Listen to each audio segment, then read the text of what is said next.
you saw Hassan al-Attal, who's a colleague of ours, getting shot in the leg there. That's a clear war crime, targeting medical services who are protected under the Geneva Conventions and have the right and freedom of movement to collect the injured, combatants and non-combatants. And we had the honour of accompanying these heroes, these living martyrs, to go and collect people who were injured, who were dead as well, to collect these bodies. But there were hundreds of people that we could not reach and that we could not collect, and over 260 people died because medical services were deliberately prevented from accessing the injured. They bled to death over a period of days.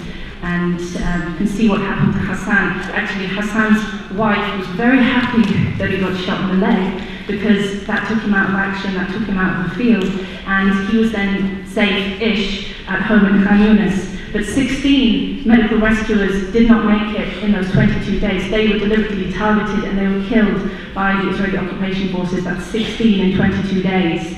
The Palestinian Ministry of Health estimates that 57 medical rescuers have been killed since the beginning of this intifada, which works out at about one rescuer being killed every 2 months. So one of the missions that we had whilst we were in Gaza was to accompany medical services. This was a strategic decision. When the bombs started falling on the 27th, we realised that we did actually need to be near the front line. We needed to be witnessing. We needed to be protecting and supporting these medics. We were targeted too. I accompanied a team to Block 2 in Jabalia, and we collected Adam al-Kurdi, who was a 3-year-old boy who was killed by flying shrapnel and brick to the head. He was one of 400 children that were killed by the Israeli occupation forces. And when we returned to the scene of this attack, the house, which was no further away from where the front row of the audience is here, was bombed by an F-16, and our 4 ambulances were showered with bricks and rubble and shrapnel, and a few of our medics were injured. One of them had lacerations to the head, and we had to carry him out by hand on stretchers because our ambulances could not get out because of all of the rubble. And we were clearly visible to the occupation forces, who had unmanned aerial vehicles, the Zenani, the drones, that were up in the sky all the time and would have seen us coming out of Al-Awla Hospital and coming into Jabalia. But interestingly, these drones, people seem to think that they're just flying cameras. They're not. They can bomb a payload of 150 kilograms. This is about 2/3 of the size of Ariel Sharon. We called him a bulldozer. He could also be a bomb. But you know, these unmanned aerial vehicles are incredibly frightening for people because they can kill a large number of people at one time. The Berbach family in Rafah, 5 members of the Berbach family were cooking on the wood stove outside because there's no gas, there's no electricity in Gaza, and they were bombed by one of these drones and they were all killed. Also, we went to collect members of the Abu Dhabi family in Mahkema Street in Jabalia. We couldn't reach them for hours, and when our team finally got there, actually some of the relatives of the Abu Dhabi family had evacuated some of the injured, and they were shot at by Israeli soldiers whilst they were doing that. But once we finally got there, we were just confronted with dead bodies, and 7 people were killed in one strike from one of these drones. 6 from the Abu Dhabi family and 1 from the Al-Aid family. And we picked up Randa Abu Dhabi, a 42-year-old woman who'd already lost 2 sons in that attack, and she'd already lost a son in the previous years. So the death, you know, is profound, and it affects every single family. Another incident that we were called to, and you will all be aware of this, was the bombing of the Lahia Elementary School. You've all probably seen the very seminal photograph of white phosphorus raining down on a school. Maybe what you don't know is in that attack on the Beit Lahia Elementary School, which was also an UNRWA shelter for Palestinian refugees, there was over 1,000 people sheltering in that school. 2 boys were killed. Mohammed al-Ashkar, aged 5, and Bilal al-Ashkar, aged 7. And we brought Bilal in our ambulance, and medics found him at the bottom of the stairs of a 3-story school. And what had happened was that the family was sheltering on the top floor in one of the classrooms, had 35 people confined to one classroom. And Bilal and Muhammad's mother was on the balcony at the time, and she was hanging out the mattress that her children had been sleeping on, because Muhammad and Bilal were so afraid, because they were hearing the bombing, they were hearing screaming, they were hearing sounds of the Zanan and the F-16s, that they couldn't sleep, and they wet the bed. And their worst nightmare came true, because they did lose their lives. And their mother lost her hand. She also had a serious fracture injury, and also a cousin in the family lost her leg.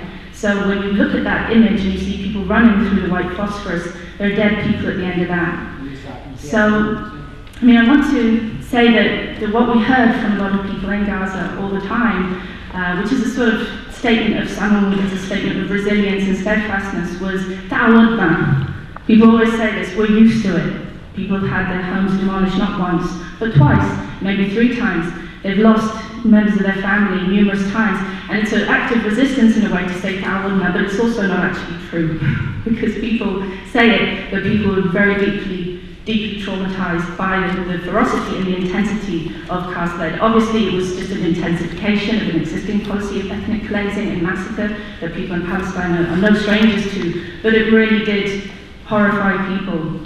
Second thing that people say a lot is, the world is mocking us. People around the world, they're trying to do something, but the governments of the world, they are just laughing at us, they are just looking at us and mocking us. And that's how people feel in Gaza, because they can't believe that everything that can be happening to them keeps happening to them and isn't being stopped. And that for 22 days, the world, despite many intifadas all around the world in the streets, actually the international community didn't stop those massacres. But there's another thing that we hear a lot in Gaza, and this applies for the West Bank, it applies in refugee camps and in Palestinian communities around the Middle East, and it's probably going to sound a bit strange, but I have to explain it to you because I think it's really the bedrock of the Palestinian resistance. Apart from the armed resistance and the social resistance, there is this community resistance.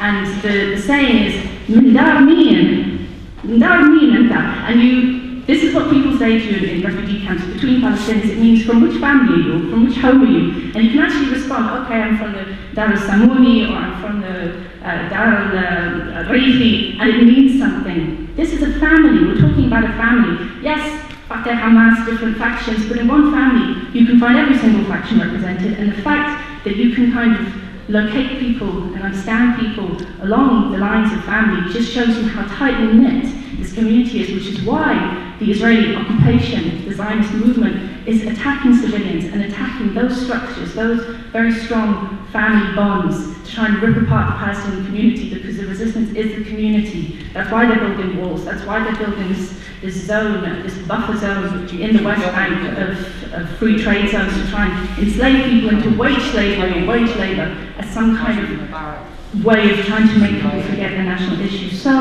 I just want to end by saying that we all really need to get behind the boycott, divestment and sanctions campaign. The BDS campaign is not only about causing some pain or challenging those who are inflicting serious suffering and injustice on the Palestinian people, it's also about stopping the reproduction of the occupation. The occupation is not just Israeli, it's obviously Egyptian as well. We see this in the case of Gaza, but it's international, and it operates on a political, ideological, economic level, and we need to be preventing its reproduction by having non-cooperation and a comprehensive boycott. Sports, cultural, governmental institutions, art institutions linked to the Israeli state. We need to be doing this.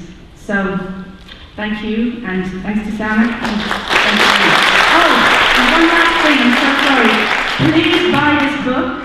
Sharon Locke is on the ground accompanying ambulances in Gaza. This is her account, a daily blog. It's actually humorous in some places, if you can believe it. But she really is a very courageous woman. If you want to know what it felt like to be in Gaza under the bombs for 22 days, then you should read this book. It's very, very comprehensive. It's a good book.